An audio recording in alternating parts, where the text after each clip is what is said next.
Buena jornada, ¿cómo les va? Bienvenidos. Vamos a hablar hoy en nuestra agenda abierta de nuestra región, de nuestra América Latina, porque en este 2020 el coronavirus dejará 11 millones y medio de desempleados.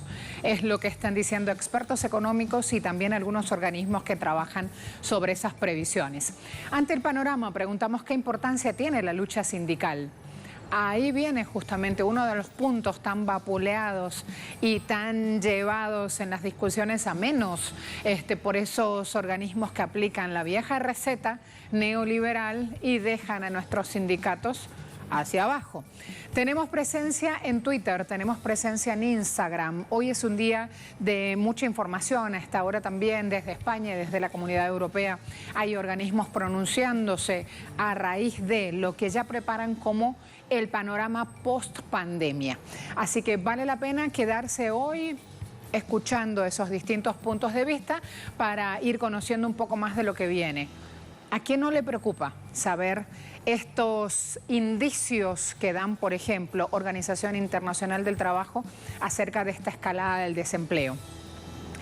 Esto dicen los números inclusive formales. Recuerden que siempre debajo de esos números hay otra información que se maneja y es justamente la de la informalidad laboral.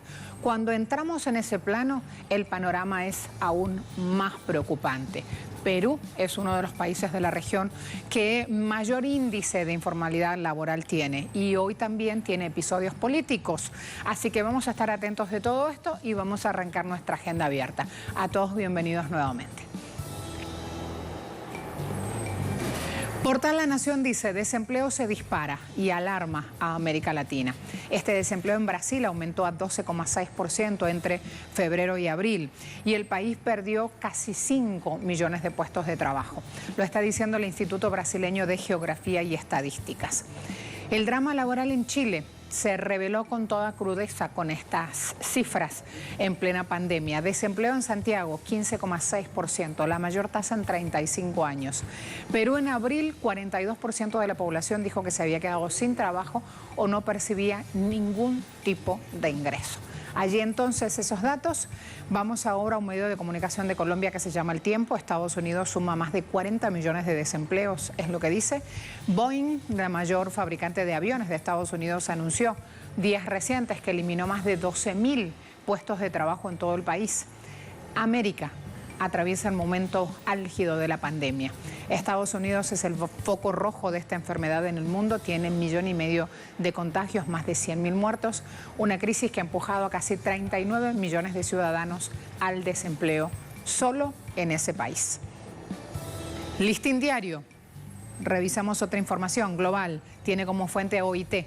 Organización Internacional del Trabajo sugiere adoptar medidas para no afectar a los jóvenes. OIT pone especial énfasis en el desempleo joven.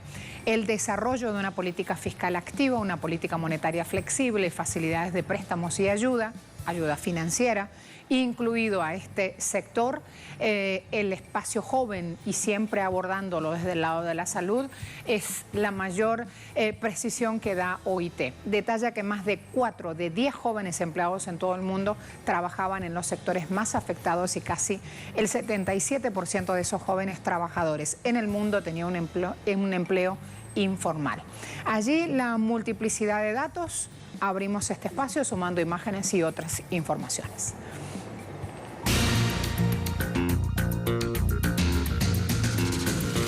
La pandemia de la COVID-19 ha elevado la tasa de desempleo en el continente americano, especialmente en los países donde imperan los modelos neoliberales.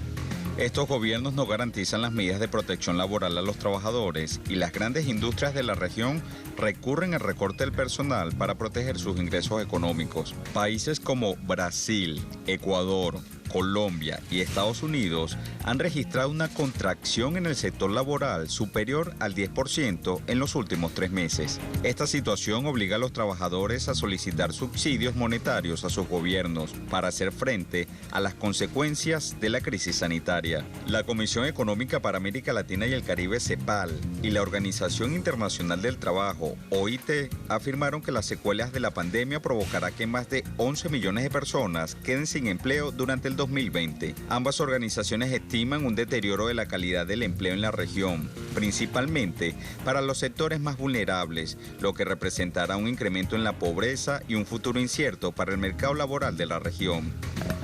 Hoy en Agenda Abierta analizaremos los efectos del desempleo y su repercusión en América como resultado de la crisis de la COVID-19. Estados Unidos, como potencia económica y epicentro de contagio con coronavirus, atraviesa altos índices de desempleo. 2,12 millones de personas pidieron la semana pasada subsidio por desempleo. Suma más de 41 millones los pedidos en más de 2 meses en plena época de COVID-19. Allí entonces vamos a ir al segundo país con mayor foco de contagios, que es el gigante amazónico Brasil, que también padece el desempleo como problema social. Subió del 11,2 al 12,6 en el trimestre concluido en abril. Hay un aumento de casi 900.000 personas, allí lo tienen, por este efecto pandemia COVID-19, iba a decir COVID-2019, no, COVID-19. Hay 12,8 millones de personas buscando trabajo en Brasil. ¿Qué dice OIT? Que también les dije que les iba a hablar de ese último informe, junto a los informes de la Comisión Económica para América Latina, que se llama CEPAL por la sigla. Para este 2020, denominado entonces Coyuntura Laboral en América Latina y el Caribe, prevén proyección de desempleo en la región, con una crisis que dejaría a 11,5 millones de nuevos desempleados, con una crisis que dispararía la cifra de desocupados en la región, afectando hasta 37,7 millones de personas. Entre tanto, el Programa Mundial de Alimentos alertó sobre la situación alimentaria en la región. El impacto socioeconómico de la COVID-19 en nuestra región podría dejar cerca de 14 millones de personas en inseguridad alimentaria severa cerrando este año. Denise Herrera está en Quito, Ecuador. Nos vamos allí también. Desde ese país vamos a conocer los últimos hechos relacionados con este tema. Cuando quieras, Denise, adelante.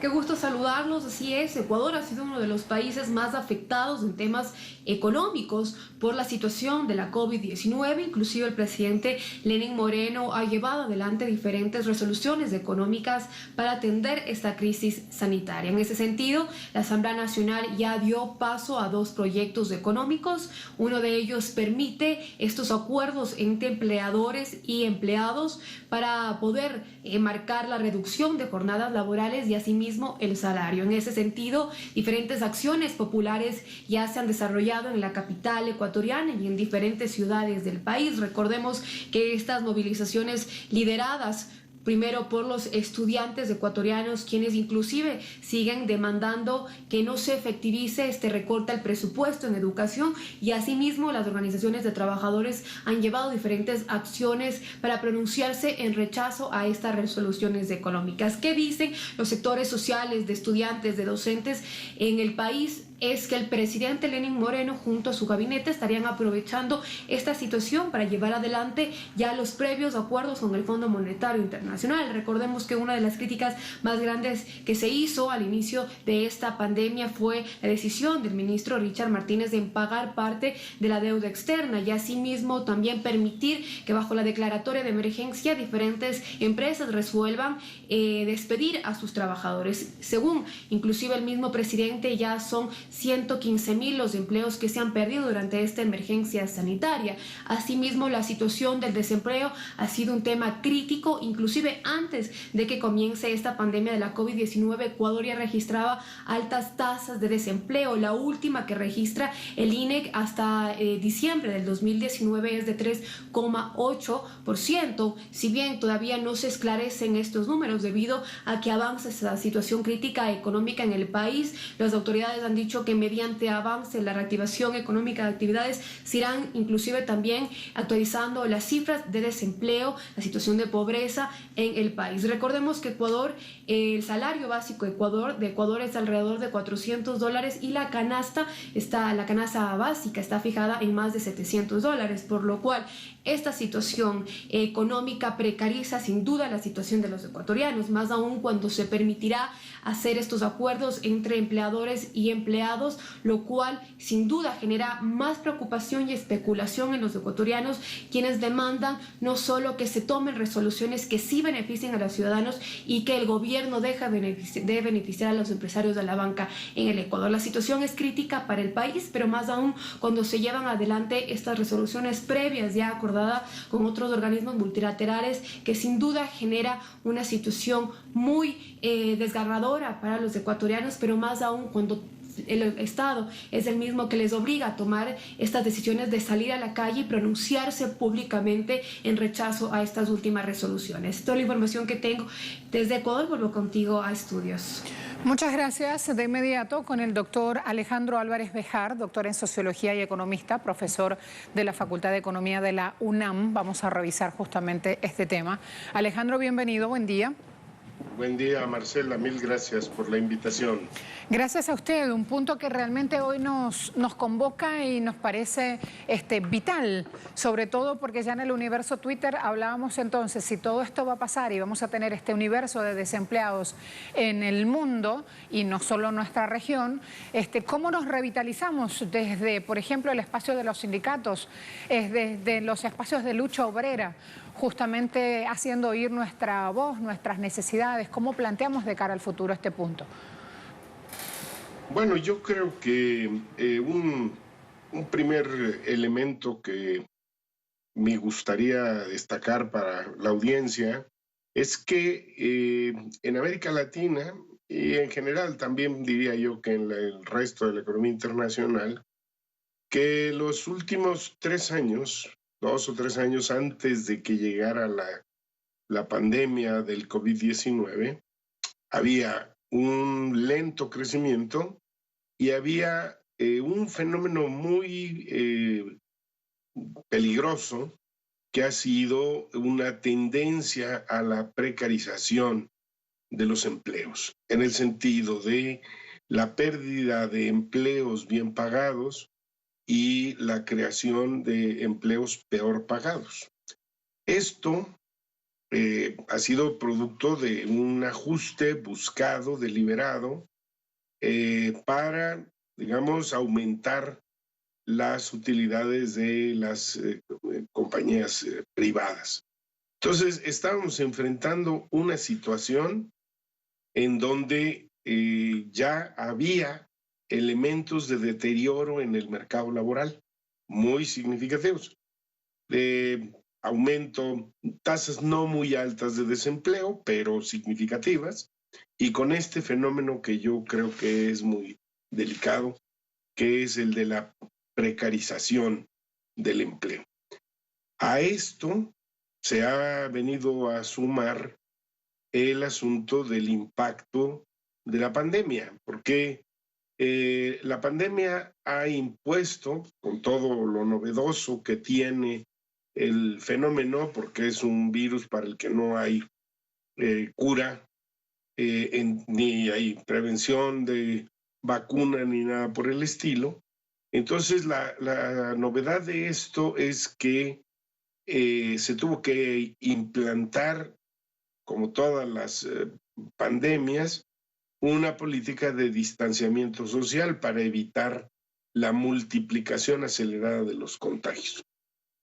Aquí hemos visto entonces que sobre lo que ya había se ha ido sumando pues el cierre de las actividades económicas en los dos campos, las formales, y a medida que se afecta el funcionamiento de todos con el distanciamiento social, pues se ha impactado de una manera brutal a la población informal, que es esta que vive al día, que no tiene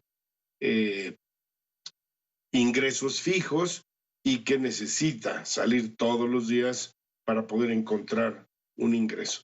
Entonces estamos viendo cómo se suma lo que ya había con esta nueva vertiente de deterioro laboral en los dos terrenos, en el del empleo formal y en el de las ocupaciones informales.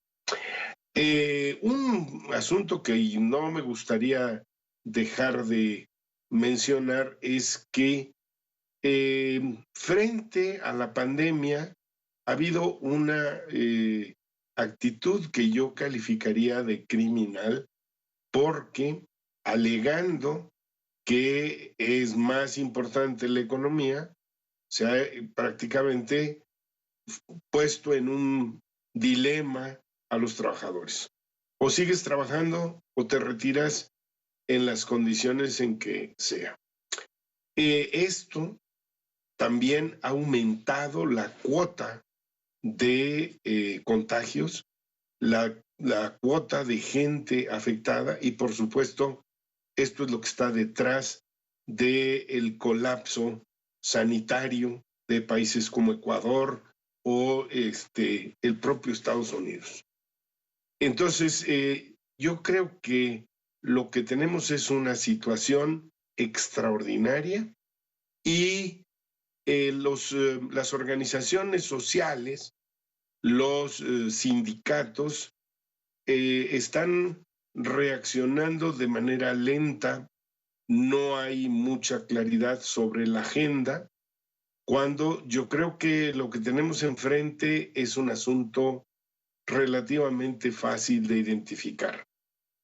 Frente al deterioro y el cierre de las actividades económicas, lo que se necesitan son programas de rescate públicos, aunque se tengan que financiar deficitariamente, para echar a andar las actividades económicas a la brevedad posible. Y en el tiempo que dure la pandemia, se requiere apoyo público que llegue a los más afectados.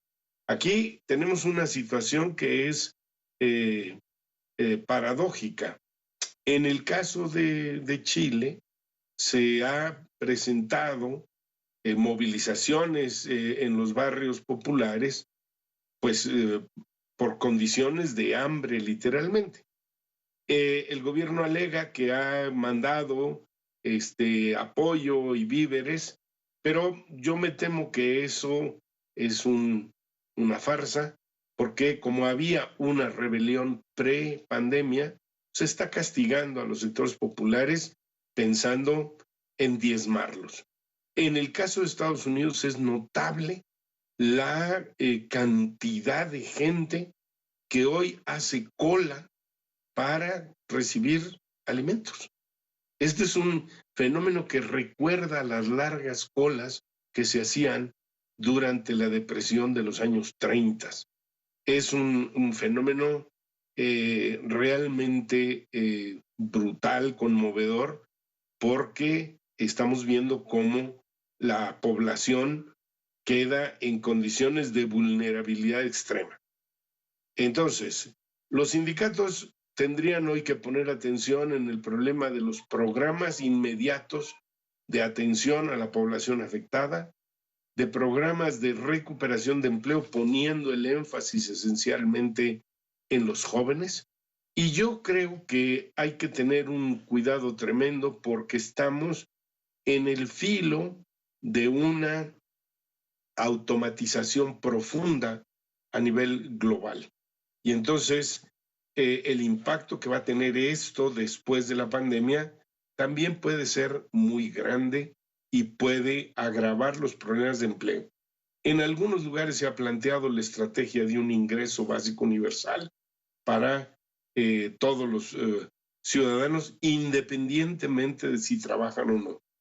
Yo creo que el gran problema que se está planteando es que muchos de los países, y en el caso de América Latina, sin duda, una gran mayoría, llegan con fuertes problemas de endeudamiento. Y entonces volvemos a tener el dilema entre No hay dinero para poder atender la emergencia, pero hay que pagar los intereses de la deuda. Bueno, esto seguramente los sindicatos tendrían que abandonar el panorama economicista y entrar de lleno también en el terreno político para reclamar la cancelación de las deudas, una auditoría a todas las deudas. En el caso de Argentina esto es dramático, porque el gobierno de Macri, a punto de irse, sabiendo que se iba, pactó con el Fondo Monetario Internacional unos niveles de endeudamiento que son de locura y que no se pueden pagar. Entonces, están poniendo entre la espada y la pared a los pueblos. En otros casos, el problema es que la caída, si la actividad económica se va frenando, esto es un efecto dominó y lo que tenemos es que se cae el precio, por ejemplo, de la energía y los estados que tienen una dependencia de los ingresos petroleros, pongamos el caso de Venezuela o de México, pues tienen una doble restricción presupuestal. Y entonces aquí estamos enfrentando también otro problema sumamente importante. Toda América Latina, a pesar de los grandes cambios que ha habido, sigue siendo exportadora de materias primas. Si hay una caída de los precios de las materias primas, pues tenemos un estrangulamiento externo más la contracción de la economía doméstica. Esto requiere, como dirían por ahí los amigos de la CEPAL, hay que pensar fuera de la caja.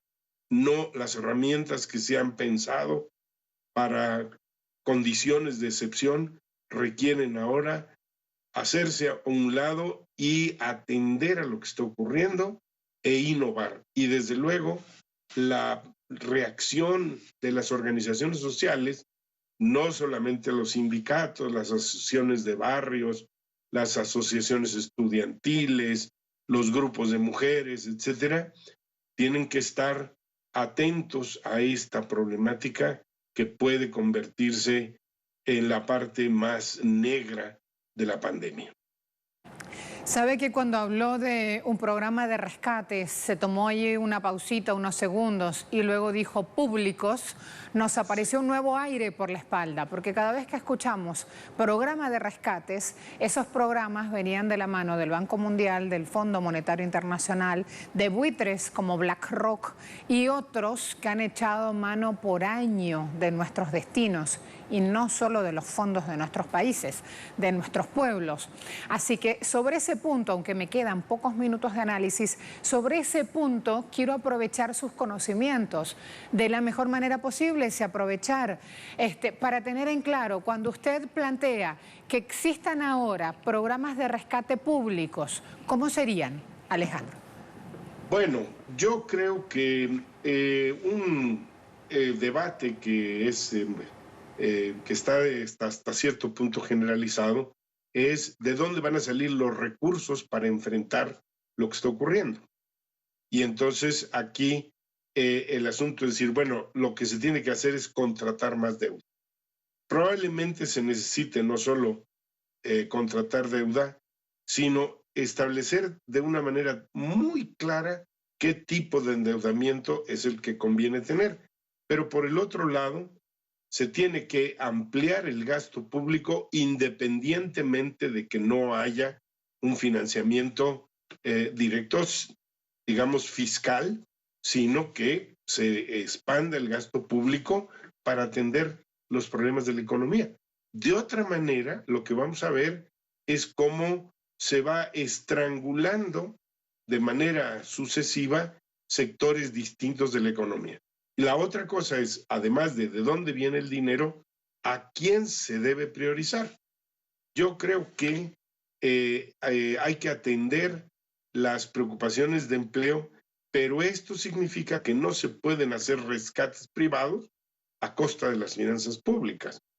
Se tiene que hablar de rescates que son para que la economía recupere su dinámica y esto sirva para salir adelante.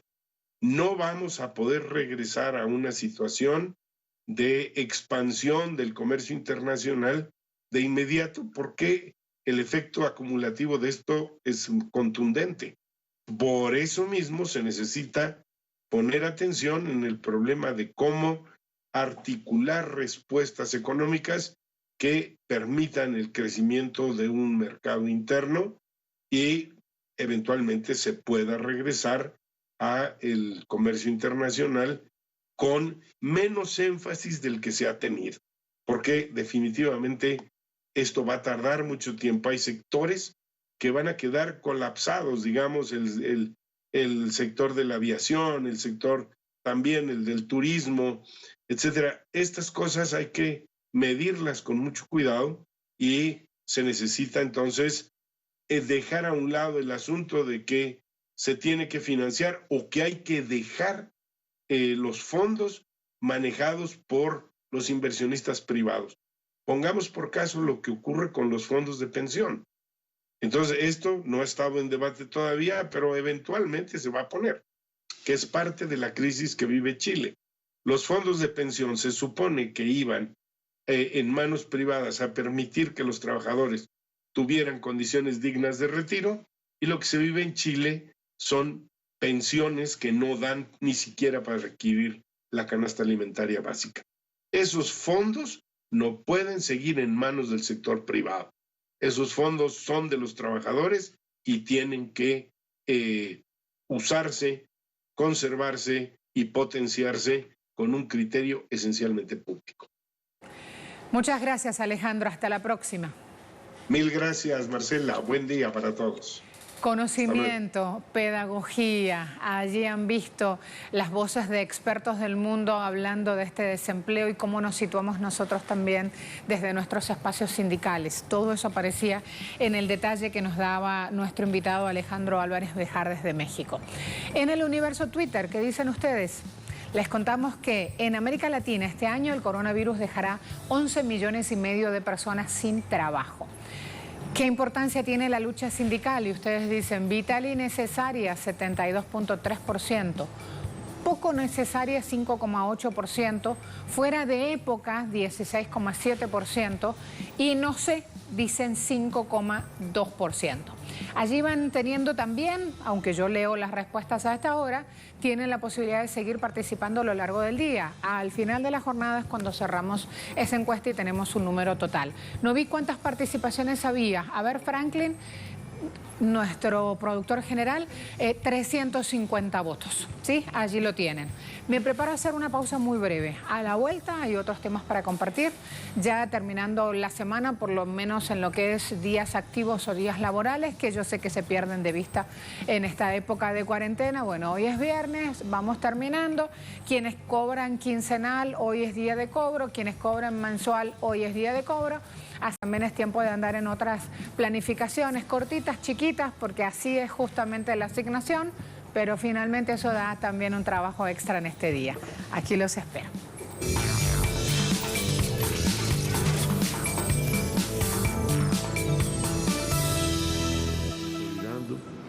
Ayer veíamos el intercambio que nuestro presidente, primer ministro, viceprimeros ministros, hacían con todo el personal científico que se ha puesto en función de esto, y que indiscutiblemente muchos de estos resultados son parte del esfuerzo del personal de salud que atiende a estos pacientes, la adquisición de conciencia e importancia de nuestra población de acudir tempranamente al médico, de nuestro personal que los pesquisa, y como es natural la utilización de diferentes modalidades de tratamiento que, como se ve, han ido permitiendo estos resultados. De todas formas, en el día de hoy se mantienen ingresados en nuestros hospitales 569 pacientes, en vigilancia 2, sospechosos 406, confirmados 161, en vigilancia la atención primaria de salud 1.815 personas. En el día de ayer se estudiaron para determinar la presencia de la COVID-19 1.363 muestras. En el laboratorio Laboratorio de Biología Molecular del Instituto de Medicina Tropical Pedro Curí, 421, en el del Centro Provincial de Higiene, Epidemiología y Microbiología de La Habana, 282, en el de Santiago de Cuba, 189, en el del Hospital Hermanos Amejeira, 132, y en el del Centro Provincial de Villa Clara, 127. En el del Centro de Ingeniería Genética y Biotecnología, 212 muestras se procesaron en el día de ayer. De esta forma, resultaron 22 muestras positivas, 1,6% de las muestras procesadas. De esta forma, Cuba ya ha estudiado 101.108 muestras de diferentes personas con sospecha, contacto y determinada sintomatología, y de ese estudio han resultado 2.005 personas positivas al SARS-CoV-2 y a la COVID-19. El 2% de las muestras que se han procesado han resultado positivas a esta enfermedad. Los 22 casos que se confirmaron en el día de ayer, todos son cubanos, 18 son contactos de casos que ya habían sido confirmados anteriormente, y ya de esta forma se acumulan 1.755 personas de las 2.005 que han sido positivas, que son contactos de casos confirmados anteriormente, el 89,4%. De ahí la importancia de este grupo de riesgo que se estudia, se ingresa y se estudia. En 4 no se ha podido precisar la fuente de infección hasta el día de ayer, se sigue trabajando, y de esta forma se acumulan en Cuba 77 personas de las 2.005 positivas, en las cuales no se ha podido precisar cuál es la fuente de infección, el 3,9%. Se mantienen las 132 casos confirmados que tuvieron como fuente de infección el extranjero de nuestro país. 13 de los 22 casos son del sexo femenino, un número mayor que el sexo masculino. Se acumulan 991 compañeras que han sido confirmadas con el COVID de las 2005, el 49,4%. En el día de ayer, de los 22, 9 son del sexo masculino, y se acumulan 1.014 personas del sexo masculino que han sido confirmadas con la COVID-19, el 50,6%. El 72,7%, o sea, 16 de los 22, eran asintomáticos o fueron asintomáticos en el momento que se hizo el diagnóstico. El otro grupo que insistimos, y que por eso es que estamos haciendo los estudios poblacionales en lugares donde no se han confirmado muchas veces casos de la COVID. De esta forma, ya 1.020 personas, el 50,9% de los casos diagnosticados en nuestro país, en el momento del diagnóstico han sido asintomáticos totalmente. De los 22 casos confirmados, el mayor número de casos fueron los menores de 40, al igual que los de 40 a 60 años. En cada uno de ellos hay 9 casos. O sea, el 40,9% de los casos diagnosticados ayer son menores de 40 y el otro de 40 a 60. En el día de ayer se confirmaron 4 niños, una niña de 9 años de aquí de La Habana, con todos los 4 niños contactos de casos positivos, una niña de 7 años de Bauta en Artemisa, un niño de 10 años de Bauta en Artemisa también, y un niño de 17 años también de aquí de La Habana, y como dije anteriormente, todos contactos de casos positivos.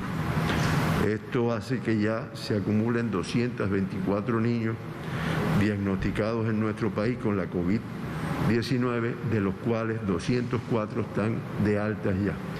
Y ayer también veíamos en el intercambio con el presidente del país a la especialista que explicaba cómo ha sido la evolución de estos niños, cómo realmente no han hecho complicaciones, a pesar de una cifra que no es pequeña de casos confirmados en nuestro país.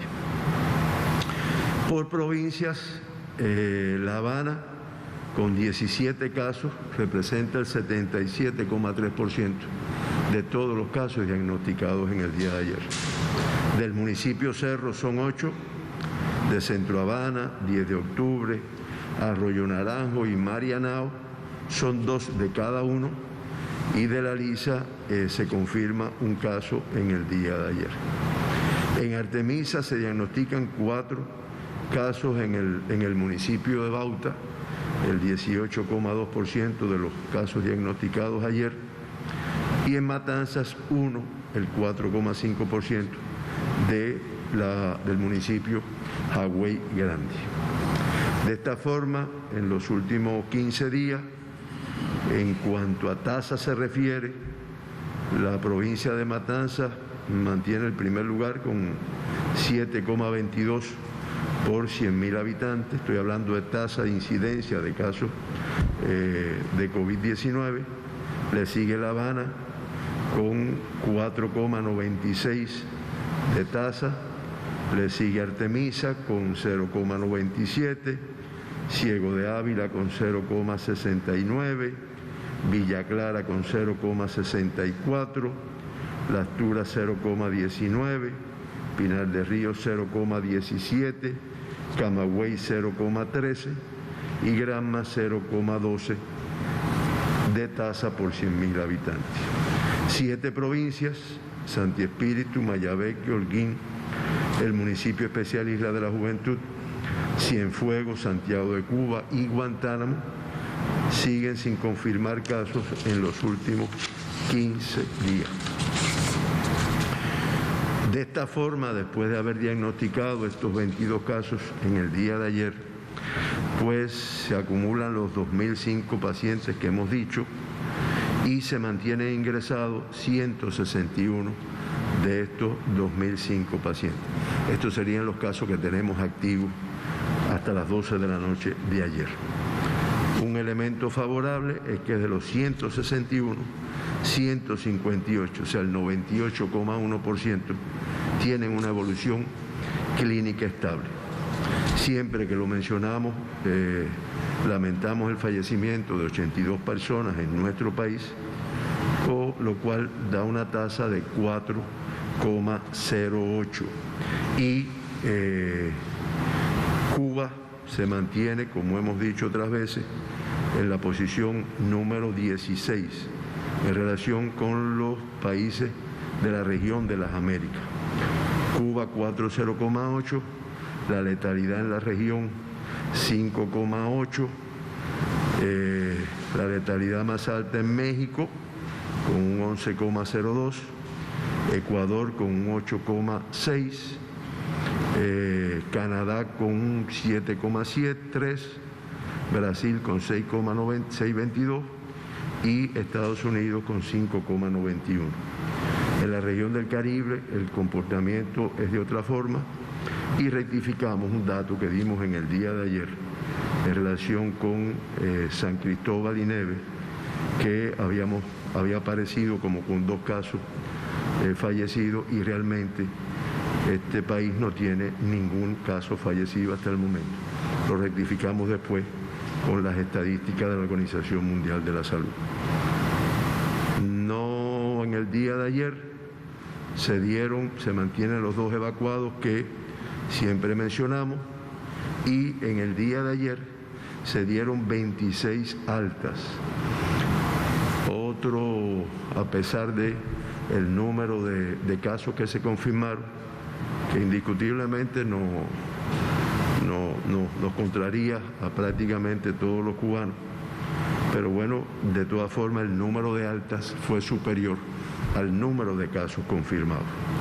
Y por lo tanto ya de los 2.005 pacientes diagnosticados, 1.760 están recuperados, están incorporados a su actividad o en vigilancia en sus viviendas, que es el 87,4%.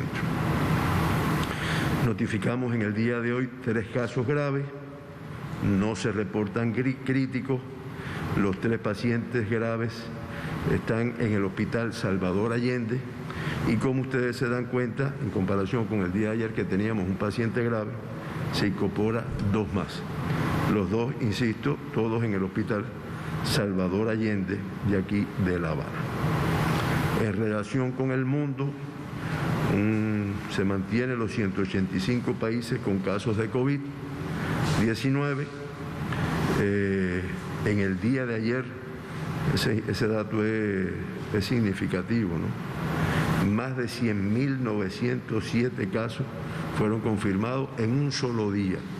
Uno lo dice porque ya se ha ido acostumbrando a cifras de 2, cifras de 3, cifras de 5, cifras de 6, hasta cifras de 7. Pero realmente uno lo ve así, es una situación muy compleja la de esta pandemia, acumulándose 656.615 casos confirmados. Lo que es todavía más significativo, más 5.143 fallecidos en el día de ayer. Y ya se acumulan 355.355 fallecidos, para una letalidad de un 6,28%. La región de las Américas, ya con 2.630.856 casos confirmados, 58.882 en el día de ayer. Fíjense que la región de las Américas tuvo más del 50% de los casos confirmados del mundo en el día de ayer, para darnos cuenta de la envergadura. Ya los casos confirmados de la región de las Américas representan el 46,5% del total de los casos del mundo y 3.575 personas perdieron la vida en el mundo en el día de ayer, para un total de 152.598 fallecidos, lo cual da una letalidad de 5,8%, superior a la que tenía la región en el día de ayer. Hasta aquí nuestra información.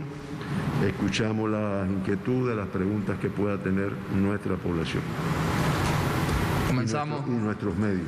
Exactamente, doctor. Comenzamos entonces la ronda de preguntas. Primera pregunta, revista Juventud Técnica, y dice lo siguiente. Allí entonces estábamos en la isla de Cuba con ese reporte sanitario que se da todos los días, donde no solo se informan los casos, sino también las medidas, las recomendaciones, se hace la interacción con los medios de prensa. En esta situación de pandemia, Cuba no baja la comunicación porque la considera justamente elemento vital para evitar la expansión de contagios. Momento de hacer una pausa, a la vuelta nos vamos a encontrar con otros puntos para abordar aquí, hechos que están ocurriendo en el mundo y que generan noticia. Los espero.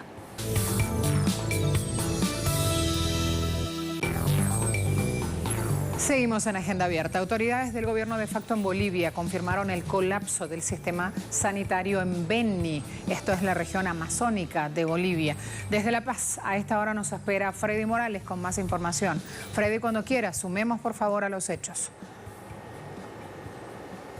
Buenos días. Buen día. Barrios de la ciudad de Trinidad salieron en manifestación hasta la catedral para expresar su oposición al llamado encapsulamiento total, una medida definida por el gobierno de facto y cuya ejecución ha sido encargada a las Fuerzas Armadas para que la población no salga a la calle.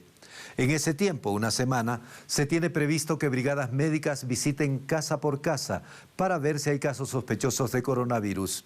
El tanteo personal sustituirá a las pruebas científicas o test, que en toda Bolivia son escasas. Al extremo que este país se sitúa como el que menos pruebas realiza en este y otros continentes. Los vecinos dicen que ya están más de 60 días en aislamiento y que no tienen dinero para comprar alimentos y que precisan trabajar. Rechazan la movilización de militares. Dicen que precisan médicos, enfermeras, medicinas y centros de atención equipados con unidades de terapia intensiva. Eso es lo que falta en el Beni, no faltan militares, dicen los representantes de los barrios. El Beni está en colapso sanitario debido a que casi la mitad de médicos y personal de salud está infectado. Médicos de La Paz, Sucre y otras ciudades van por unos días para ocupar los lugares de trabajo de sus colegas enfermos.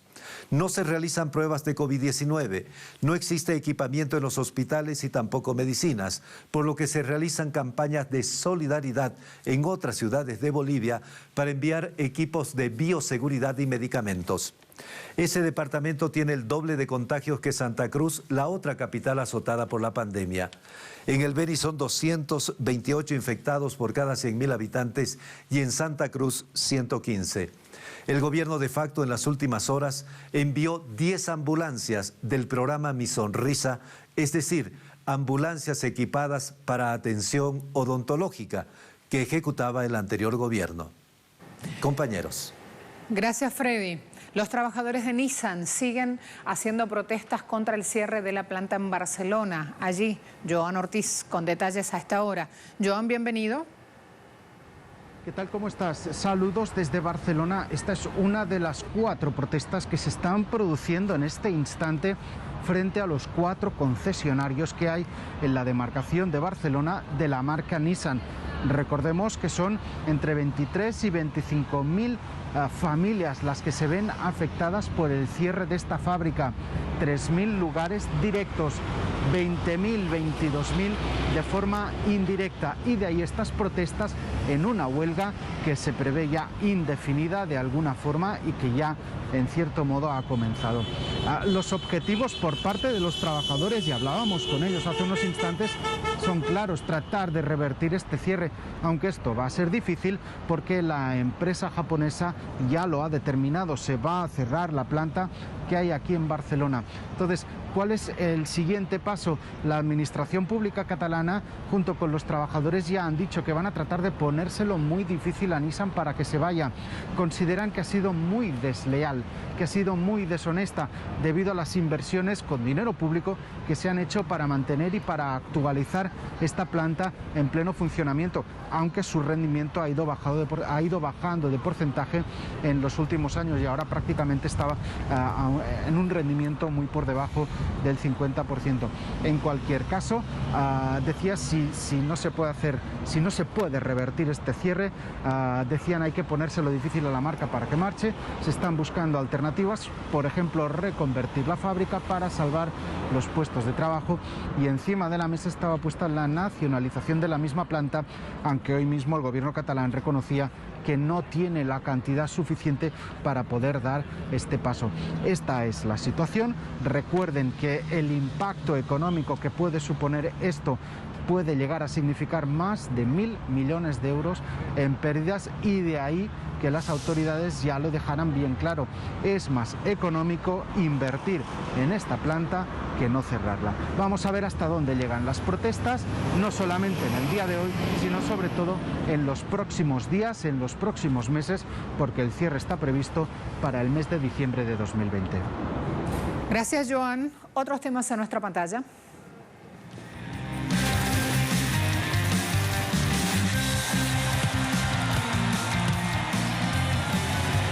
En Estados Unidos, un nuevo caso de violencia policial y racial contra un hombre afroamericano levanta protestas.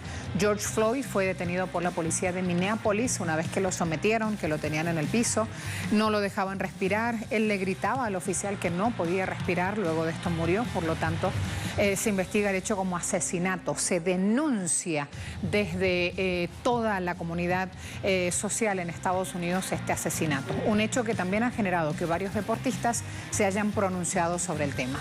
De inmediato voy a mostrar cómo, por ejemplo, LeBron James subía información.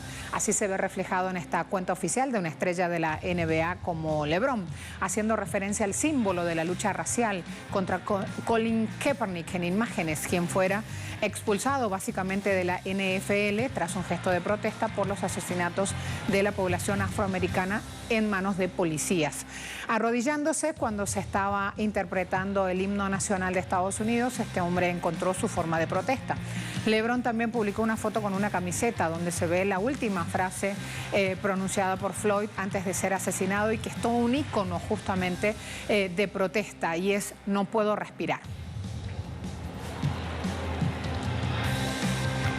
Esa es la traducción de esa frase que veían allí en esa remera, polera negra, la camiseta. Y digo esto y hago esta aseveración porque hablamos el mismo español, pero en distintos pueblos llamamos a esa prenda de distintas maneras. Así entonces, planteado esto, hoy lo van a ver en redes sociales porque genera mucha repercusión el tema. Javier Tebas, presidente de la Liga Nacional de Fútbol Profesional Español, también anunció que la primera división podría reiniciar ya actividades el 11 de junio. Este hombre dijo habrá 2 franjas horarias entre semana, 3 los fines de semana. Se espera que el primer partido sea el derbi de Andalucía entre el Betis y el Sevilla, así como un juego aplazado que quedó entre el Rayo Vallecano y el Albacete. Desde esa fecha se van a jugar de manera ininterrumpida, planean todos los días de la semana hasta el 19 de julio, cuando iría la máxima competencia. Los 2 horarios para choques, para juegos, serán entre semanas 7:30, 9:30 y 10 de la noche, mientras que los fines de semana se plantea ir a las 5:30 de la tarde, todos, por supuesto, en horario de España, horario local. Allí el momento en el cual el hombre daba declaraciones. Me voy a Boston ahora, uno de los certámenes de corredores más importantes alrededor de todo el mundo. Los organizadores de este evento también anunciaron la cancelación definitiva de la competencia que se iba a jugar este año. ¿Por qué? Porque aquí sí es muy difícil. ¿Cómo van a hacer para cumplir con las reglas de distanciamiento social en una maratón? 124 años de historia ininterrumpida quedan atrás. Este 2020 les marca ya en Boston un capítulo completamente distinto. Los fanáticos tienen que esperar para el 20 de abril. En principio estaba programada esta competencia, después para 7 y 14 de septiembre. Nada de esto ha pasado. Allí entonces queda pendiente saber quién se va a colgar esta medalla.